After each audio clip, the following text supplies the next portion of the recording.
नमस्कार दोस्तों, मैं आशीष शुक्ला मिशन इंस्टीट्यूट के ऑनलाइन प्लेटफॉर्म पर आप सभी प्यारे साथियों का बहुत बहुत स्वागत अभिनंदन करते हैं। दोस्तों आ जाइए कि आज जो अभ्यास श्रृंखला हमारी 18वीं थी उसके बारे में चर्चा करते हैं, उसका हल कर किया जाता है। और भी आप लोग भी इसकी पुष्टि कर लीजिएगा कि कितने आपके प्रश्न सही हैं, कितने गलत हैं।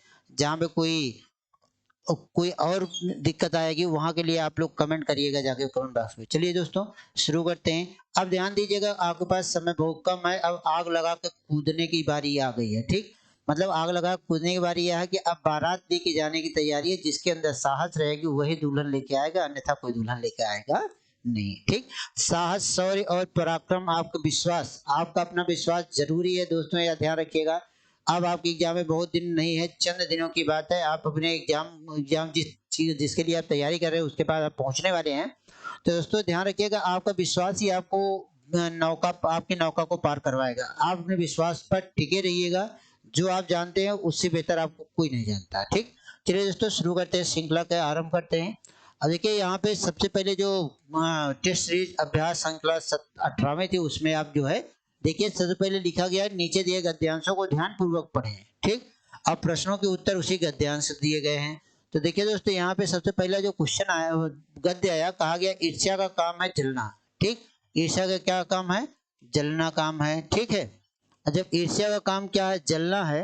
तो ध्यान दीजिएगा, जलना, मगर सबसे पहले वह उसी को जलाती है जिसके हृदय में उसका जन्म होता है। आप भी ऐसे बहुत से लोगों को जानते होंगे जो ईर्ष्या और द्वेष की साकार मूर्ति होती है। ठीक है, जो बराबर इस फिक्र में लगे रहते हैं कि कहाँ सुनने वाले मिले, कि अपने दिल का गुबार निकालने का मौका मिले। ठीक, श्रोता मिलते ही उनका ग्रामोफोन बजने लगता है और ये बड़े ही होशियारी के साथ एक एक एक कांड इस ढंग से सुनाते हैं कि मानो विश्व कल्याण को छोड़कर उनका और कोई ध्येय नहीं हो। ठीक, मगर जरा उनके अपने इतिहास के बारे में तो देखिए और समझने की कोशिश कीजिए। जब से उन्होंने इस सुकर्म का आरंभ किया है तब से वे अपने क्षेत्र में आगे बढ़े हैं, पीछे हटे हैं। यह भी है कि अगर वे निंदा करने में समय और शक्ति का अपव्यय नहीं करते हैं तो आज उनका स्थान कहाँ होता है। ठीक, तो अब देखिए मित्र, यहाँ पे जो प्रश्न आया है कि ईर्ष्या का काम क्या है। ठीक, ध्यान दीजिए, ईर्ष्या का काम क्या है? यहाँ देखिए लिखा गया है जलना। ठीक, तो ईर्ष्या का काम क्या है?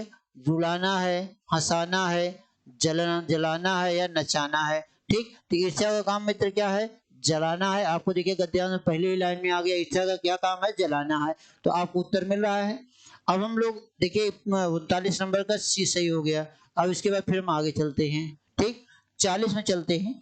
40 में कहा गया गद्यांश में प्रयुक्त ध्येय, गद्यांश में प्रयुक्त ध्येय का वो अर्थ क्या हो जाता है। ठीक, ध्येय का अर्थ क्या हो जाता है? लक्ष्य होता है, इच्छा होती है, आदर्श होता है या मूल्य होता है। जो ध्येय मतलब कि क्या होता है, जिसे अंग्रेजी में आप कहते हैं टारगेट। ठीक, उसे हिंदी में क्या कहा गया? ध्येय। और कुछ और अच्छे शब्दों में कहा जाए तो क्या हो जाएगा? लक्ष्य हो जाएगा। तो 40 का विकल्प नंबर एकदम सही उत्तर होगा। ठीक, तो चलिए गद्यांश में क्या हुआ, 40 का क्वेश्चन क्या हुआ? एकदम सही उत्तर हुआ। अब अगला हम करते हैं, अगले नंबर का हम प्रश्न करते हैं। कहा गया है कि गद्यांश में ईर्ष्यालु व्यक्तियों की, गद्यांश में ईर्ष्यालु व्यक्तियों की क्या की गई? प्रशंसा की गई है। ठीक है, क्या की गई? प्रशंसा की गई है या खिल्ली उड़ाई गई है, स्तुति की गई है, उपासना की गई। तो चलिए मित्र आप बताइए कि गद्यांश में जो ईर्ष्यालु व्यक्ति थे उनके लिए क्या किया गया है। तो गद्यांश को आपने ध्यान पूर्वक पढ़ा है।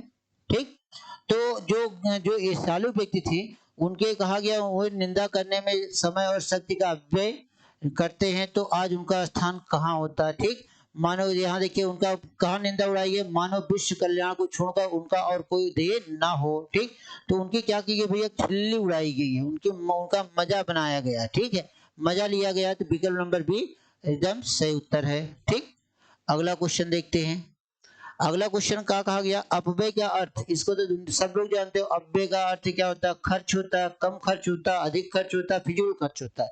अपव्यय का अर्थ क्या हो जाता है? फिजूल खर्च। अपव्यय का अर्थ क्या होता है मित्र? फिजूल खर्च होता है। जो फर्जी वाला खर्च करते हैं उसे हम क्या कहते हैं? अपव्यय कहते हैं। तो अपव्यय का अर्थ क्या हुआ? फिजूल खर्च हुआ। तो विकल्प नंबर डी सही उत्तर हो गया। अब देखिए अगला जो क्वेश्चन कह रहा है कि गद्यांश का उपयुक्त उत्तर क्या होगा। मतलब ये पूरे गद्यांश का एक उत्तर क्या होगा, पूरे गद्यांश का निचोड़ क्या होगा। तो भैया पूरे गद्यांश में केवल और केवल किसकी बात कही गई, ईर्ष्या की बात कही गई है। ठीक है, किसकी बात कही गई, ईर्ष्या की। देखिए ईर्ष्या है, ईर्ष्या से लाभ है, अपव्यय है, निंदा है। अपव्यय और निंदा की बात बाद में आई। सबसे पहले उसमें किसको बताया गया, ईर्ष्या को बताया गया। तो विकल्प नंबर 43 का क्या हो गया, ये हो गया। पूरे गद्यांश देखिए ईर्ष्या की ही बात कही गई है, पढ़ के आप देख लीजिएगा। हमने पढ़ लिया है। अगला चलते हैं। अब क्या कहा गया, तैरना, जिस प्रकार से तैरना मछली, तैरने से मछली और उसी प्रकार रेंगने से क्या बनेगा। ठीक, जिस प्रकार से तैरने से क्या बनता है, तैरना से मछली और उसी प्रकार से रेंगने से क्या होगा। तैरने का अर्थ किससे लगाया गया है, तैरने का अर्थ किससे लगाया, मतलब मछली से लगाया गया। तो कौन रेंगता कौन है, बंदर या खरगोश या चींटी या सांप।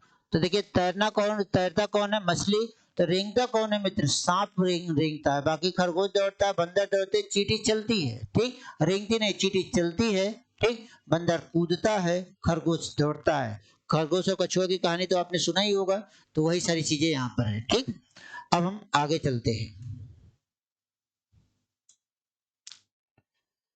क्या कहा गया है कि निम्नलिखित प्रश्न में प्रथम और अंतिम वाक्यों को ए और सिक्स की संज्ञा दी गई है, जिसके मध्यवर्ती वाक्यों में चार भागों में बांट कर या रा ला वा नाम दिया गया है, जो कि व्यवस्थित क्रम में नहीं है। अनुच्छेद की सही व्यवस्था हेतु उन्हें ध्यान पूर्वक पढ़कर क्या करना है, विकल्पों का उचित चयन करना है। देखिए ए में लिखा है कभी कभी यह तय करना। ठीक, क्या मानवीय विकास का इतिहास कठिन हो जाता है कि षड्यंत्रों से बना है यह कि राजा सम्राटों के युद्धों और सारी यात्रा आदि शब्द से शुरुआत होकर किताब दर किताब हुई हम तक आई है। ठीक, अब इसमें देखिए विकल्प क्या है, विकल्प में क्या दिया गया है, तो ध्यान दीजिएगा। विकल्प में देखिएगा आप लोग को मिल जाएगा, यहाँ पर क्या मिलेगा। विकल्प में आया है क्या, यारा लावा आया है। ठीक, या रा ला या वा आया है, वा ला रा या आया है। अब विकल्प देखिए रा या वा ला आया है, ला रा या और वा आया है। ठीक, अब देखिए कि संज्ञा यह है कि कभी कभी यह तय करना कठिन हो जाता है। ठीक, तय करना क्या हो जाता है, कठिन हो जाता है कि। ठीक, कभी कभी यह तय करना कठिन हो जाता है कि। अब इसके बाद देखिए मानवीय विकास का इतिहास। ठीक है, क्या हो जाएगा। अब देखिए कि यहाँ पे क्या हो गया, कठिन, मतलब कि क्या हो गया, कभी कभी पहले नंबर पे आ गया। ठीक, कठिन हो जाता है या दूसरे नंबर पे हो गया।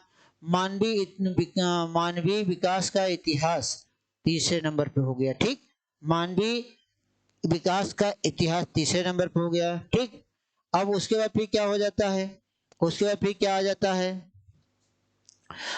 क्या कहा गया, राजा सम्राटों के युद्धों, यह क्या हो गया, चार नंबर हो गया। षड्यंत्रों से बना है या यह सारी यात्रा आदि शब्दों से, यह पांच हो गया, यह छठे नंबर पे आ गया। ठीक, तो अब इसके विकल्प का आप मिलान कैसे करेंगे। अब देखिए कि सबसे पहले क्या आया है, सबसे पहले क्या आया है भैया, यह देखिएगा कहाँ कौन एक नंबर दो नंबर पे कौन आया है। ठीक, सबसे पहले क्या आया है, यह आया है। ठीक, तो क्या हो गया, रा हो गया। ठीक, दो के बाद फिर क्या हो गया, या आया है। ठीक, फिर क्या आया है, वा आया है। फिर क्या आया है, ला आया है। अब देखिए या रा या वा ला, देखिए रा या वा ला, विकल्प नंबर सी एकदम सही उत्तर है। अब मित्र यह ध्यान रखिए, तो जैसे कि आपको ना समझ में आए तो हमेशा ध्यान रखिए इसकी जो पहली पंक्ति होती है इसी से शुरुआत करना है, उसके बाद इन चार विकल्पों में तय करना है। ठीक, जब तक कौन किस क्रम में आएगा उसके बाद फिर आपको अंतिम में यह लिख देना है। ठीक, तो इसमें हमने जब क्रम में तय किया तो कहा गया कभी कभी यह तय करना कठिन हो जाता है कि मानवीय विकास का इतिहास। ठीक, मानवीय विकास का इतिहास राजा सम्राटों के युद्धों और ठीक षड्यंत्रों से बना है या यह सारी यात्रा आदि शब्द से शुरू होकर किताब दर किताब हुई हम तक पहुंची है। ठीक, यह चीज हो गई, तो इसको आप एकदम याद रखिएगा। अगला जो क्वेश्चन कहा गया, अगला क्वेश्चन क्या कहा गया है, अगले क्वेश्चन में क्या कहा गया, शुद्ध वर्तनी, क्या कहा गया है? शुद्ध वर्तनी की बात कर रहा है कि शुद्ध वर्तनी, शुद्ध वर्तनी वाले शब्द छांटिए। ठीक, क्या कह रहा है? शुद्ध वर्तनी छांटिए। कहा गया रासायनिक। ठीक, क्या कहा? रासायनिक कहा गया, रासायनिक कहा गया, रासायनिक कहा गया। तो इसमें से शुद्ध कौन सा हो जाएगा? तो ध्यान, रासायनिक होता नहीं, रासायनिक होता है। तो विकल्प नंबर बी एकदम सही उत्तर हो गया। क्या हो गया? रासायनिक हो गया। ठीक है, क्या हो गया यहाँ पर? रासायनिक हो गया। विकल्प नंबर बी सही उत्तर हो गया। क्लियर है? क्लियर है? विकल्प नंबर बी क्या हो गया? सही उत्तर हो गया। क्लियर? अब आगे बढ़ते हैं। अब क्या कहा गया? क्वेश्चन नंबर अगला देखिएगा। कहा गया कि गोद, सॉरी, अनेकार्थी शब्दों का कौन सा जोड़ा गलत है? ठीक, लिखा गया गोद का अंक या भाग। गलत की बात पूछा है, ध्यान रखिए, गलत की बात पूछा है, सही कि नहीं। आदर्श का योग्य और नमूना हो गया, अक्षर वर्ण और शिव हो गए। ठीक, अवधि, सीमा, निर्धारित और समय हो गया। तो इसमें जो विकल्प दिया गया इसमें से देखिए कि इसमें से कौन सा गलत हो जाता है। ठीक, तो देखिए आदर्श जो शब्द यहाँ पर आया है, आदर्श में नमूना नहीं होता है। ठीक, ठीक है। अब यह क्या हो गया? यह गलत हो गया। ठीक, विकल्प नंबर बी, यहाँ पे प्रश्न के अनुसार विकल्प नंबर बी सही है। ठीक है, अब वही चीज यहाँ, आतुर, उत्सुक, उतावला, सही है। धर्म, स्वभाव और गुण, बाजी, घोड़ा और बाण, पोत, नाव और कच्छा। अब देखिए बाजी घोड़ा हुआ, सही है, लेकिन क्या बाजी का अर्थ बाण से लगाया जाता है? तो चलिए बताइए, बाजी का अर्थ बाण से भी लगाया जाता है। ठीक, अब पोत मतलब क्या हो जाता है? पोत तो नाव होता है लेकिन कच्चा नहीं होता है। तो विकल्प यह गलत हो गया। तो यह क्या हो गया? विकल्प नंबर डी राइट आंसर हो गया। 48 का क्या हो जाएगा? डी सही हो जाएगा। ठीक, 48 कौन सा सही होगा? डी सही हो जाएगा। अब अगला क्वेश्चन देखते हैं। लिखा गया कि इसमें से व्याकरण शुद्ध वाक्य कौन सा है?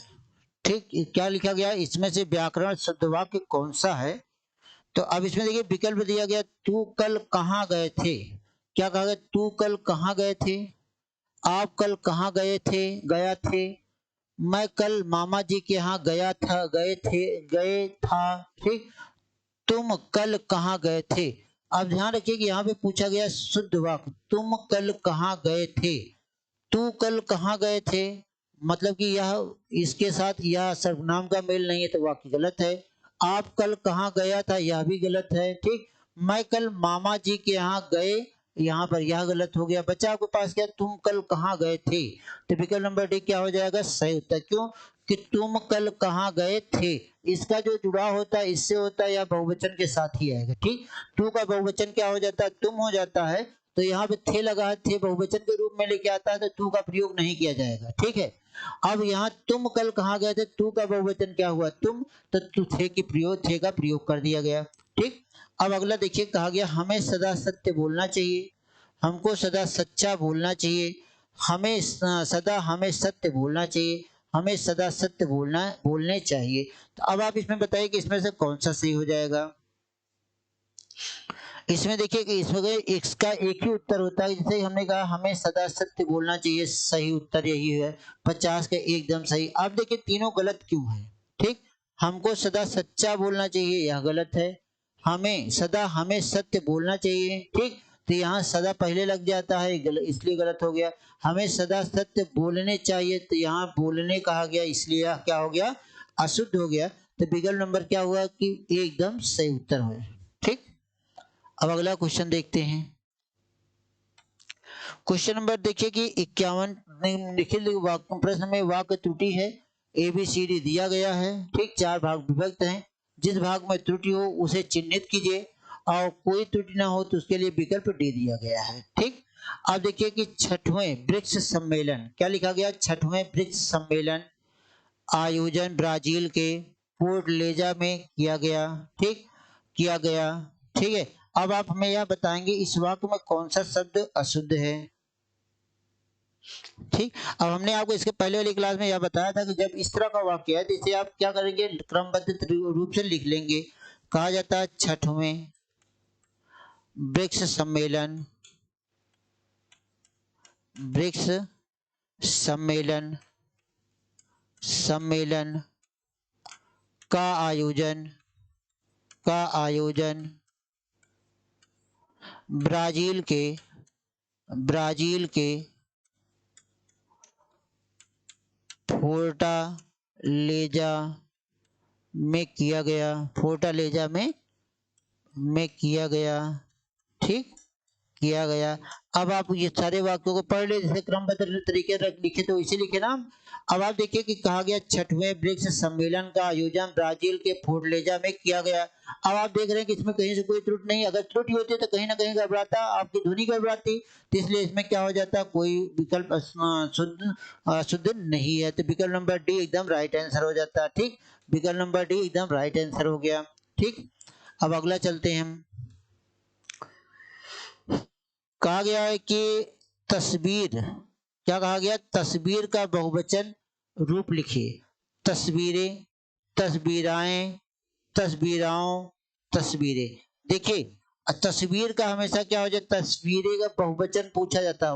बहुवचन बनाने के लिए हमेशा ध्यान रखिएगा, ए की मात्रा लगाएंगे, ओ की मात्रा लगाएंगे, ठीक, अनुस्वार लगाएंगे, चंदबिंदी लगाएंगे, जब इतने की बात करेंगे तो हमेशा बहुवचन हो जाएगा, लेकिन इनके साथ भी अनुस्वार लगा दीजिएगा। तो आप देखिए विकल्प में या तो गलत है या गलत है, सही या भी हो सकता है या भी हो सकता है, लेकिन यह गलत इसलिए है क्योंकि अनुस्वार नहीं रखा, तो विकल्प नंबर डी सही होता है, क्योंकि इसके साथ अनुस्वार का प्रयोग किया गया है, इसके साथ किसका किया गया, अनुस्वार का प्रयोग किया गया है, इसलिए विकल्प नंबर डी हो गया। क्लियर। उसके बाद देखिए नीचे दिया गया कि नीचे दिए गए शब्दों में विलोम शब्द छांटिए। ठीक, नीचे दिए गए शब्दों में क्या दिया गया है, विलोम शब्द छांटने के लिए दिया गया है। अब देखिए कि इसमें जो पहला प्रश्न दिया गया प्रत्यक्ष, क्या लिखा गया है, प्रत्यक्ष दिया गया है।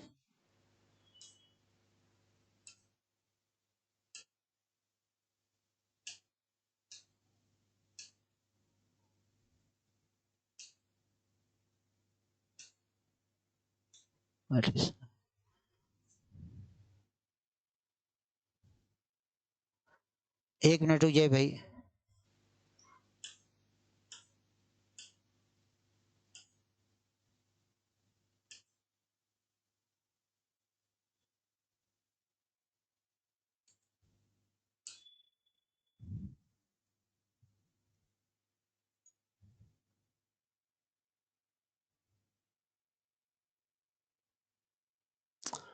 देखिए यहाँ पे क्या लिखा गया, प्रत्यक्ष।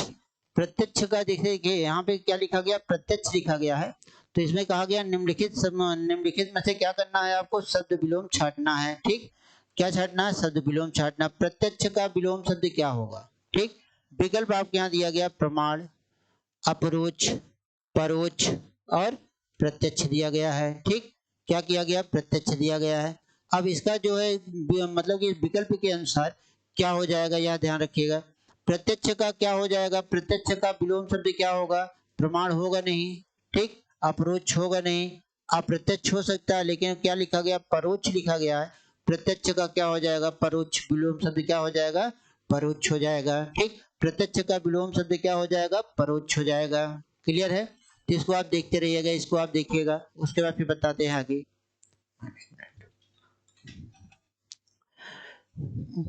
अब देखिए कि जैसे कि यहाँ पे हमने आपको बताया ना कि प्रत्यक्ष का विलोम शब्द क्या हो गया है,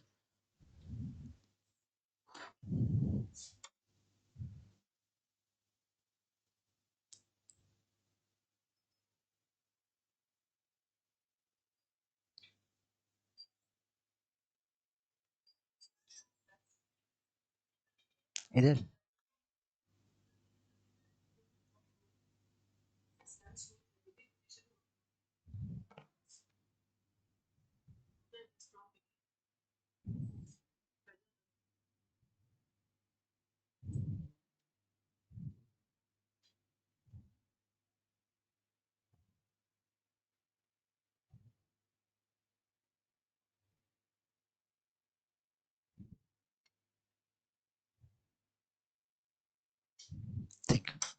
अब देखिए थोड़ी सी गड़बड़ी हो गई थी, तो मतलब कोई क्या कहते हैं, ज्यादा इसके बारे में जानकारी नहीं थी। ठीक है, देखिए अब यहाँ पे क्या कहा गया कि नीचे दिए गए शब्द में विलोम शब्द छाड़े। प्रत्यक्ष का विलोम शब्द पूछा है।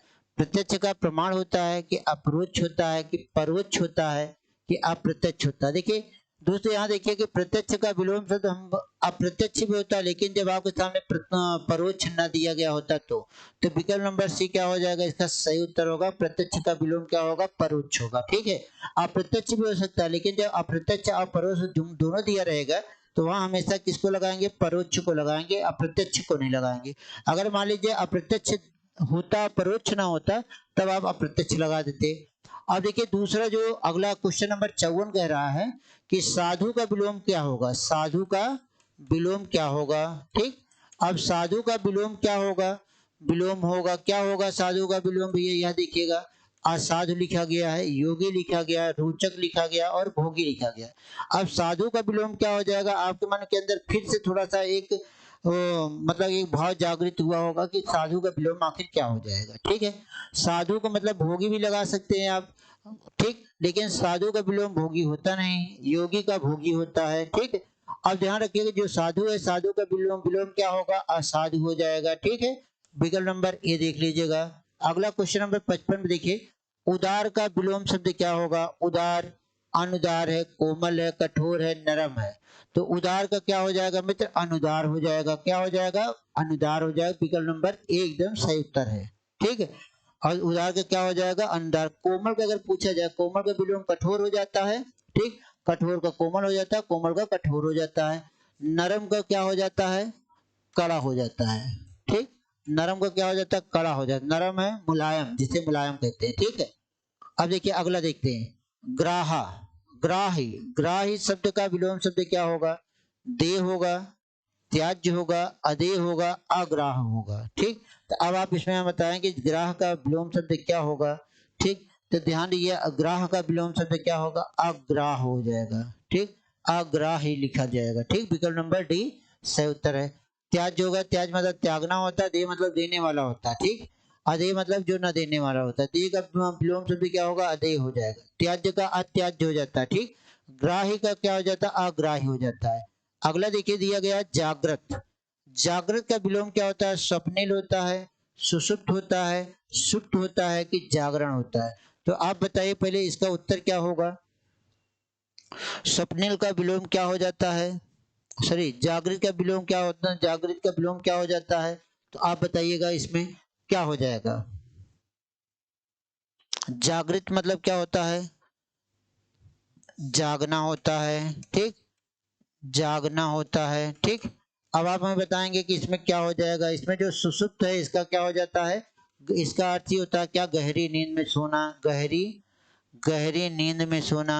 ठीक, गहरी नींद में सोना हो जाता है। ठीक है, अब इसमें अगर आपसे हम ये पूछ लेते हैं कि इसमें जो शब्द दिया गया सुप्त, सुप्त का अर्थ क्या होता है, सोया हुआ। ठीक, अब सुप्त का अर्थ क्या होता है, सोया हुआ, इसलिए यह नहीं होगा। ठीक, सोया हुआ। ठीक, जागरण मतलब जो जागता हो, जागता, जागता रहता हो। ठीक, तो इसलिए यहाँ जागृत करते क्या होता है, जागना से होता है, जो पूरी तरह जागता रहता है। ठीक, जागा जगा रहता है, और जो गहरी नींद में सोया रहता है उसे क्या कहते हैं, सुषुप्त कहते हैं। जागृत का क्या हो जाएगा, सुषुप्त हो जाएगा। ठीक, अब अगले विकल्प पे चलते हैं। अगला जो आपके सामने प्रश्न आया, कहा गया अक्ल का पुतला होना, अक्ल का पुतला होना मुहावरे का अर्थ क्या होता है। जैसे कहा गया अक्ल का पुतला होना मुहावरे का अर्थ क्या हो जाता है, तो आप इसका उत्तर में दीजिएगा। मूर्ख होना होता है, कमजोर होना होता है, बहुत होशियार होना होता है, तीव्र याददाश्त होना होता है। ठीक है, अब आप बताएंगे कि अक्ल का पुतला होना के मुहावरे का अर्थ क्या हो जाता है।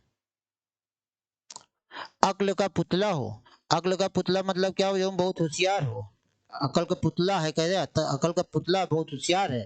ठीक है, तो बहुत होशियार हो जाएगा। जो बहुत होशियार होता है उसे क्या कहते हैं, अक्ल का पुतला होना कहते हैं। तीव्र याददाश्त वाले कहते हैं, कमजोर होने मूर्ख होना नहीं कहते। ठीक, तो इसलिए क्या हो गया, बहुत होशियार होना हो गया। क्लियर है, अगला देखते हैं। अगला जो क्वेश्चन दिया गया, कहा गया साहित्य से संबंध रखने वाले के लिए एक वाक्य आपको बताना है। लिखा गया कवि होता है, साहित्यकार होता है, लेखक होते हैं या साहित्यिक होता है। ठीक, तो आप हमें बताएंगे कि क्या लिखा गया है, साहित्य से संबंध रखने वाले के लिए क्या कहा जाता है, क्या होता है, यह बताइएगा आप हमें। साहित्य से संबंध रखने वाले के लिए क्या कवि कहा जाता है? नहीं, जो कविता करता है उसे कवि कहते हैं। जो साहित्य लिखता है उसे क्या कहते हैं? साहित्यकार कहते हैं। ठीक, जो लेखन का कार्य करता है, जो कविता लिखता है उसे हम लेखक कहते हैं। साहित्य से संबंध रखने वाला कौन हो जाता है? साहित्यिक हो जाता है। ठीक, साहित्य से संबंध रखने वाला कौन हो जाता है? साहित्यिक हो जाता है दोस्तों। अब अगला क्वेश्चन देखते हैं।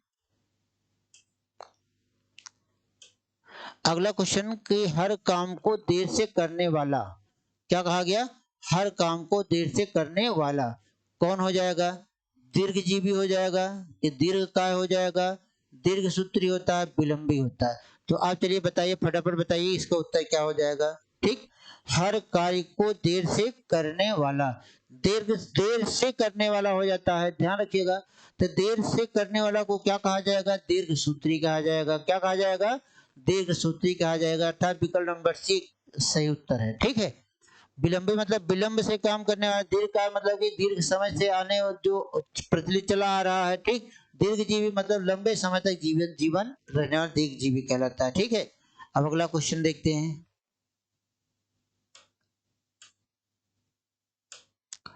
अगला क्या कहा? विमल वाणी ने बीड़ा ली, कहा गया विमल वाणी ने बीड़ा ली। इस पंक्ति में कौन सा अलंकार है? रूपक है, अनुप्रास है, श्लेष है, उपमा है? आप बताइए फटाफट, इस पंक्ति में कौन सा अलंकार है? अब देखिए, विमल वाणी ने बीड़ा ली, तो अब आप देख सकते हैं वाह वाह वाह। ठीक, मतलब वर्णों की आवृत्ति हो रही, क्रमगत हो रही है। वर्णों की आवृत्ति कैसे हो रही? क्रमगत हो रही। जब वर्णों की आपको आवृत्ति क्रमगत मिल जाएगी, ठीक, तब वहां पे कौन सा अलंकार हो जाएगा? अनुप्रास अलंकार हो जाएगा। अनुप्रास तो चिल्ला चिल्ला के कहता है ना कि जहां वर्ण की आवृत्ति होगी, किसकी होगी? वर्ण की आवृत्ति होगी। वर्ण की क्या होगी? आवृत्ति होगी। उसे हम क्या कहेंगे? उसी को क्या कहा जाएगा? अनुप्रास अलंकार कहा जाएगा। श्लेष अलंकार में क्या हो जाता है? एक शब्द के क्या हो जाते हैं? एक शब्द के साथ कई अर्थ चिपके होते हैं, कई अर्थ चिपके होते हैं। ठीक, उपमा मतलब क्या हो? जहां उपमेय की तुलना किससे किया जाता है? उपमेय की तुलना तुलना उपमान से किया जाता है। उपमेय की तुलना किससे किया जाता है? उपमान से किया जाए। ठीक, क्लियर है। अब इस तरह से क्या हो गया? विमल वाणी ने बीड़ा ली, कौन सा अलंकार हो जाएगा? अनुप्रास अलंकार हो जाएगा। एग्जाम में भी पूछा गया है। ठीक है, अब अगला क्वेश्चन जो कहा गया अपनी अपनी अपना अपना राग। ठीक, अब क्या यहाँ पे डैश डैश दिया गया? रिक्त स्थान की आपको क्या करना है? मित्र पूर्ति करना है। ठीक, विकल्प में दिया गया बांसुरी, डफली, आवाज और बीड़ा। तो आपने यह कहावत सुने और सुना ही होगा ना कि अपनी अपनी डफली अपना अपना राग। तो इसमें ज्यादा आपको माथा पच्ची करने की जरूरत नहीं। जो आपने कहावत सुनी है उसी कहावत को अपडेट कर दीजिए यहाँ पर। तो इसमें आप क्या कर देंगे? अपनी अपनी डफली अपना अपना राग। तो यहाँ पे क्या हो जाएगा? ढपली हो जाएगा। क्या हो जाएगा? ढपली हो जाएगा। ठीक, अपनी ढपली अपना राग हो जाएगा। तो विकल्प नंबर क्या हो गया? सी सही उत्तर हो गया। सी क्या हो गया? एकदम सही उत्तर हो गया। ठीक, अगला क्वेश्चन देखते हैं। अगला क्वेश्चन दिया गया निम्नलिखित में से कौन सा शब्द तत्सम है? निम्नलिखित में से कौन सा शब्द तत्सम है? यहाँ पे यार सबसे बड़ी समस्या यहाँ से यही आती है कि सबसे बड़ा तत्सम वाली शब्द की बात होती है। इसमें आप देखिए कि इसमें जो भगत शब्द दिया गया है, इसमें कई सारे शब्द दिए गए हैं। विकल्प के अनुसार आप देखिए कि इसमें कौन कौन से शब्द हैं, यह देखिएगा। इसमें दिया गया है कि कौन सा शब्द तत्सम है। तो भगत दिया गया है, पंछी दिया गया, पुजारी दिया गया और भक्त दिया गया। ठीक है, अब आप हमें यह बताएंगे इसमें कौन सा शब्द क्या है? तत्सम है। तो बढ़िया भैया बताइए, फटाफट बताइएगा।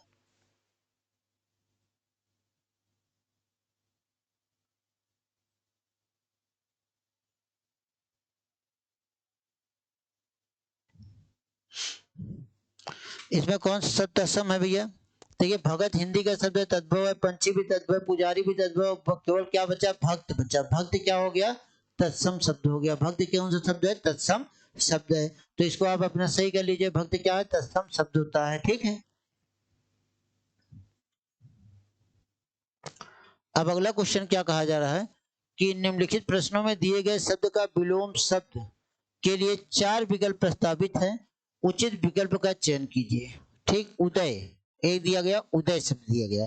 तो उदय का जो भैया विलोम शब्द होता है, क्या लिखा गया? अस्त लिखा गया है, लाल लिखा गया है, भाषित लिखा गया, बलिष्ठ लिखा गया। ठीक, तो उदय का विलोम शब्द सीधा सीधा उत्तर है, उदय का क्या हो जाता है, अस्त हो जाता है। उदय का क्या हो जाता है, अस्त हो जाता है। विलोम शब्द क्या होता है, अस्त हो जाता है। ठीक है, बाकी और सारी चीजों की बातें दूर की है। अब अगला क्वेश्चन देखिए क्या कह रहा है। पुण्य का विलोम क्या होगा, दोष होगा, असंगति होगी, पीड़ा होगी या पाप होगा। पुण्य, पुण्य मतलब अच्छे कर्म करना, पाप मतलब क्या होता है, बुरे कर्म करना। तो पुण्य का विलोम शब्द क्या हो जाएगा, पाप हो जाएगा। पुण्य का विलोम शब्द क्या होगा, पाप हो जाएगा। ठीक, तो 65 का क्या हो गया, सी। अब देखिए 66 की हम बात करते हैं, क्वेश्चन नंबर 66।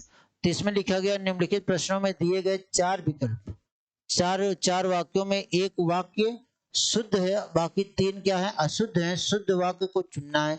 मतलब ये चार विकल्प दिया गया है जिसमें से तीन क्या है, अशुद्ध लिखे गए हैं, एक ही शुद्ध लिखा गया है। तो एक जो शुद्ध है उस शुद्ध को चुनना है। ठीक है, हमने क्या कहा कि मैंने 1 रुपए का सामान खरीदा, मैं 1 रुपए का सामान खरीदा, मुझने 1 रुपए का सामान खरीदा, मैं 1 रुपए का सामान खरीदी। तो देखा खरीदी, खरीदा गलत हो गया। ठीक, मुझने यहाँ पर यह शब्द गलत हुआ। मैं 1 रुपए का सामान खरीदा। ठीक, अब यहाँ मैं का प्रयोग गलत हो गया। बचा आपके पास क्या, मैंने 1 रुपए का सामान खरीदा। तो विकल्प नंबर एकदम राइट आंसर हो गया, क्योंकि इसमें किसी प्रकार की अशुद्धि नहीं है। इसमें क्या है, सारे के सारे तार्किक रूप से एक ऊपर एक निर्भरता लेके अपना अर्थ लेकर आए हैं। ठीक है, अगला क्वेश्चन जो कहा गया है, कहा गया कि रीत मुक्त कभी नहीं है। तो देखिए ध्यान रहे, रीत मुक्त, रीतिबद्ध, रीति सिद्ध, तीन काल होते हैं रीति काल के। ठीक है, रीति काल में तीन काल होते हैं, रीतिबद्ध होते हैं, रीति सिद्ध होते हैं, रीत मुक्त होते हैं। ठीक, तो इसमें यह पूछा है कि रीत मुक्त कभी नहीं है। तो रीत मुक्त कभी नहीं है, तो क्या घनानंद नहीं है, कि जसवंत नहीं है, कि बूढ़ा नहीं है, कि ठाकुर नहीं है। ठाकुर की बात करते हैं। ठीक, तो इसमें आप हमें बताएंगे रीत मुक्त कभी कौन नहीं है। तो कौन नहीं है भैया, तो इसमें रीत मुक्त कवि कौन नहीं है भैया, जसवंत सिंह है। यह कैसे कवि है, यह रीत सिद्ध कवि है। कैसे कवि हैं, रीत सिद्ध कवि होते हैं। ठीक, यह कैसे कवि होते हैं, रीत सिद्ध कवि होते हैं। ठीक, यह रीत सिद्ध कवि हो गए। आगे चलें, अगली जो रचना दिया गया, कहा गया जूही की कली।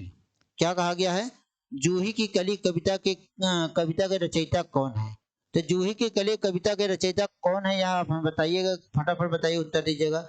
जूही की कली कविता के रचयिता कौन है, चलिए फटाफट बताइएगा। कि इसमें सुमित्रानंद पंत हैं, कि सूर्यकांत त्रिपाठी निराला हैं, कि जयशंकर प्रसाद हैं, कि महादेवी वर्मा है। ये चार विकल्प आपको सामने लिखा गया है। तो आप बताइए कि जूही की कली के रचयिता कौन है। तो देखिए जूही की कली के रचयिता कौन है भैया, निराला जी हैं।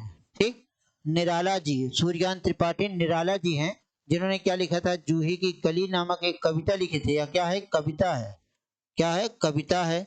और यह कविता जब इन्होंने लिखा था, यह माना जाता है या इनकी क्या है, सबसे अंतिम कविता है। दूसरी चीज यह ध्यान रखिएगा, इसे हिंदी खड़ी बोली की, क्या कहा जाता है, हिंदी खड़ी बोली की, हिंदी खड़ी बोली की, खड़ी बोली की प्रथम कविता कहा जाता है। क्या कहा जाता है, प्रथम कविता कहा जाता है। ठीक, देखिए भैया यहाँ ध्यान से सुनिएगा कि जूही की कली को हिंदी खड़ी बोली की क्या कहा जाता है, प्रथम कविता कहा जाता है। ठीक, जूही की कली को हिंदी खड़ी बोली की क्या कहा जाता है, प्रथम कविता कहा जाता है। ठीक है, इस ध्यान को ध्यान रखिएगा। इसके रचयिता कौन है, सूर्यकांत त्रिपाठी निराला जी हैं। अब लिखा गया, देखिए लिखा गया, तुम विद्युत बन जाओ पाहुन मेरे नैनों पर पग पग पग धर धर कर। ठीक, क्या कहा, तुम विद्युत बन जाओ पाहुन मेरे नैनों पर पग धर धर कर। ठीक, इस पंक्ति के रचयिता कौन है, महादेवी वर्मा है। कौन है, महादेवी वर्मा है। यह मीराबाई की है, कि नरेश मेहता की है, कि लाला लीलाधर जागुड़ी की है। ठीक, लालाधर लिखा गया, लीलाधर होता है। ठीक है, तो आप इसमें बताइए, तुम विद्युत बन जाओ पानी मेरे मेरे नैनों पर पग धर धर कर। तो यह पंक्ति किसकी होती है भैया, मित्र, यह होती है लीलाधर जागुड़ी की होती है। ठीक, किसकी होती है, विकल्प नंबर डी एकदम राइट आंसर, लीलाधर जागुड़ी की हो जाती है। बात क्लियर हो गई। अब हम अगला क्वेश्चन देखते हैं। अब देखिए बहुत ही अच्छा प्रश्न है आपका, यह बहुत ही अच्छा प्रश्न है, कई बार एग्जाम में पूछा गया, बहुत ही भ्रमित करने वाला प्रश्न है। लिखा क्या गया है, आपके सामने लिखा गया कि अपभ्रंश को पुरानी हिंदी किसने कहा। ठीक, अपभ्रंश को पुरानी हिंदी किसने कहा, जाजगिरी ने कहा, कि श्याम सुंदर दास ने कहा, कि चंद्रधर शर्मा गुलेरी ने कहा, कि भारतेंदु हरिश्चंद्र ने कहा। ठीक, तो अपभ्रंश के संदर्भ में भारतेंदु हरिश्चंद्र का कोई मतलब ही नहीं होता है। और अपभ्रंश के संदर्भ में बात आई है तीनों की, तीनों ने अपभ्रंश में प्रथम कवि की माना है, नामकरण भी किया है। तो आप ध्यान रखिए कि इस पुरानी हिंदी की जो चर्चा होती है, पुरानी हिंदी के संदर्भ में जब भी कोई बात आएगी तो तुरंत आप किसको बताइएगा, चंद्रधर शर्मा गुलेरी को बताइएगा। चंद्रधर शर्मा गुलेरी ने अपभ्रंश को क्या कहा था, पुरानी हिंदी कहा था। इन्होंने अवहट्ट भाषा को भी पुरानी हिंदी कहा था। ठीक, अवहट्ट भाषा को भी क्या कहा था, पुरानी हिंदी कहा था। उसके अलावा अपभ्रंश, उसके अलावा अपभ्रंश और हिंदी के हिंदी के मध्य के समय को, हिंदी के मध्य के समय को इन्होंने क्या नाम दिया था, संक्रांति काल नाम दिया था। क्या नाम दिया था, संक्रांति काल नाम दिया था। ठीक, इसी को या अवहट्ट के बारे में लिखा गया था। किसके बारे में, अवहट्ट के बारे में लिखा था। बाकी इन्होंने चंद्र शर्मा गुलेरी ने अपभ्रंश को क्या नाम दिया था, पुरानी हिंदी नाम दिया था। ठीक, इस चीज को याद रखिए, इन्होंने अवहट्ट को भी पुरानी हिंदी कहा था। ठीक है, तो इसी को याद रखिएगा, क्योंकि हिंदी का जो विकास होता है अपभ्रंश भाषा से होता है, बाकी और किसी से नहीं होता है। अब अगला क्वेश्चन देखते हैं, क्वेश्चन नंबर 72 पे देखिएगा, लिखा गया सही विकल्प का चयन करें जो वाक्यांशों के लिए एक शब्द है आदि से अंत तक। ठीक, कहां से, आदि से अंत तक के लिए एक शब्द है। लिखा गया अनादि, समकालीन, अद्योपांत, ठीक, समीचीन। तो चलिए मित्र बताइए, फटाफट उत्तर दीजिएगा इसका। इसका उत्तर तुरंत आना चाहिए कि इसमें क्या हो जाता है। आदि से अंत तक क्या हो जाता है, आदि से अंत तक के लिए क्या हो जाता है, अनादि मतलब जिसका अंत ही ना हो। अनादि के मतलब क्या होता है, जिसका अंत ना हो। ठीक, जिसका अंत ना हो। ठीक, समकालीन मतलब कि अपने समय के साथ साथ। ठीक, अद्योपरांत जो होता है, यही विकल्प क्या, प्रश्न के अनुसार विकल्प यह क्या हो जाएगा, एकदम राइट हो जाएगा, सी वाला विकल्प एकदम सही होगा। कि मतलब आदि से लेकर अंत तक को क्या कहा जाता है, अद्योपरांत कहा जाता है। ठीक, क्लियर है। अगला क्वेश्चन देखते हैं, उस विकल्प का चयन करें जो दिए गए शब्दों का सही समानार्थी है। हिरण दिया गया है। ठीक, हिरण का कुरंगम कहा गया, तरंग कहा गया, नंदन कहा गया, अम्बुद कहा गया। ठीक, अम्बुद कहा गया। अम्बुद मतलब क्या हो जाता है मित्र, बादल हो जाता है। ये तो आप जानते ही होंगे, अम्बुद बादल हो जाता है। नंदन बानर से लगाया जाता है। तरंग मतलब दह तरंगों से लगाया जाता है। हिरण का क्या हो जाता है, नाती क्या हो जाएगा, कुरंग से हो जाएगा। किससे लगाया जाएगा, कुरंग हो जाएगा। ठीक, 73 का क्या हो जाएगा, कुरंग हो जाएगा। यह भी गलत है, यह भी गलत है, यह भी गलत है। ठीक है, क्लियर है। अब इसमें हिरण का क्या हो जाएगा, समानार्थी शब्द क्या होगा, कुरंगम हो जाएगा। क्लियर। अब अगला क्वेश्चन देखिए, अगला क्वेश्चन आपसे क्या कहता है कि निम्नलिखित प्रश्नों में दिए गए वाक्यों के रिक्त स्थानों की उचित शब्दों द्वारा पूर्ति के लिए 4 विकल्प दिए गए हैं, उपयुक्त विकल्प चुनिए। ठीक, अब देखिए रिक्त स्थान की जब आपको पूर्ति करना होगा तो आप वहां पे यह ध्यान रखिएगा, रिक्त स्थान की पूर्ति करने के लिए आपको बहुत विधिवत उसको देखना होता है। ठीक है, और जो वाक्य आप पढ़ रहे हैं उसे पढ़ रहे हैं तो उसमें आप चारों विकल्पों को भी ध्यान दीजिएगा। जब आप चारों विकल्पों को ध्यान देते हैं, तो जब चारों विकल्पों को ध्यान देंगे तो अपने आप रिक्त स्थान की पूर्ति हो जाएगी। ठीक है, अब देखिए जैसे कहा गया, जो व्यक्ति संतुष्ट जीवन व्यतीत करना चाहते हैं उन्हें किसी के कार्य से, अब यही रिक्त स्थान है, किसी कार्य से नहीं करनी चाहिए, किसी के कार्य से ईर्ष्या नहीं करनी चाहिए, तत्परता नहीं करनी चाहिए, तीव्रता नहीं करनी चाहिए, शीघ्रता नहीं करनी चाहिए। ठीक, अब आप बताएंगे कि इसमें क्या हो जाएगा। अब ध्यान देखिए, जो व्यक्ति संतुष्ट जीवन व्यतीत करना चाहते हैं उन्हें किसी दूसरे के कार्य से ईर्ष्या नहीं करनी चाहिए मित्र, ईर्ष्या नहीं करनी चाहिए। देखिए वहां के पढ़िए, अपने आप उत्तर आ जाएगा। ठीक, अगर आप वहां तत्परता नहीं करनी चाहिए तो गलत हो जाता है। तीव्रता मतलब जल्दीबाजी नहीं करना चाहिए, और शीघ्रता मतलब और जल्दी नहीं करना चाहिए। ठीक है, तो यह क्या हो गया, गलत हो गया, यह भी गलत हो गया, यह भी गलत हो गया, यह भी गलत हो गया। सही क्या रहा, ईर्ष्या। ठीक, 75 नंबर देखते हैं कि वह पूर्वक सबके सामने झुक गया, साग्रह पूर्वक, निग्रह पूर्वक, विनय पूर्वक या सदैव पूर्वक। या तो आप अपने आप ही बता दीजिए कि यह कैसे झुक गया था। तो बताइए कि इसमें क्या, कैसे झुक गया था, बताओ फटाफट उत्तर दीजिएगा। तो यह क्या हो गया कि वह साग्रह पूर्वक सबके सामने झुक गया, गलत हो गया। ठीक, निग्रह पूर्वक गलत हो गया। अब बच्चा आपके पास क्या, विनय पूर्वक, तो विनय पूर्वक क्या हो जाएगा, सही हो जाएगा। ठीक है, विनय पूर्वक क्या हो जाएगा, एकदम राइट आंसर हो जाएगा। तो सी एकदम सही उत्तर आ गया। क्लियर है। कोई दिक्कत? तो चलिए दोस्तों, अब इसी के साथ आज की हमारी यह अभ्यास श्रृंखला का जो हल प्रश्न पत्र जा रहा था आपके पास समाप्त होता है। जहाँ पर आपको किसी प्रकार की त्रुटि अगर आपको नजर आती है, समझ में नहीं आता, तो आप उसे कमेंट बॉक्स में जाकर कमेंट जरूर करिएगा। चलिए दोस्तों, अब चलते हैं, आज की क्लास यहीं पे समाप्त है। जय हिंद, जय भारत। आप लेकिन उसके पहले हम आपको कह देते हैं, आप सभी को बहुत बहुत धन्यवाद। आप लोग बने रहिएगा मिशन इंस्टीट्यूट के साथ, ठीक। आगे भी इसके बाद इसके साथ बहुत सारे काम होंगे और आगे भी आपको इसी ऑनलाइन प्लेटफॉर्म के माध्यम से बहुत कुछ दिए जाएंगे, ठीक है। चलिए दोस्तों, चलते हैं। नमस्कार, जय हिंद, जय भारत।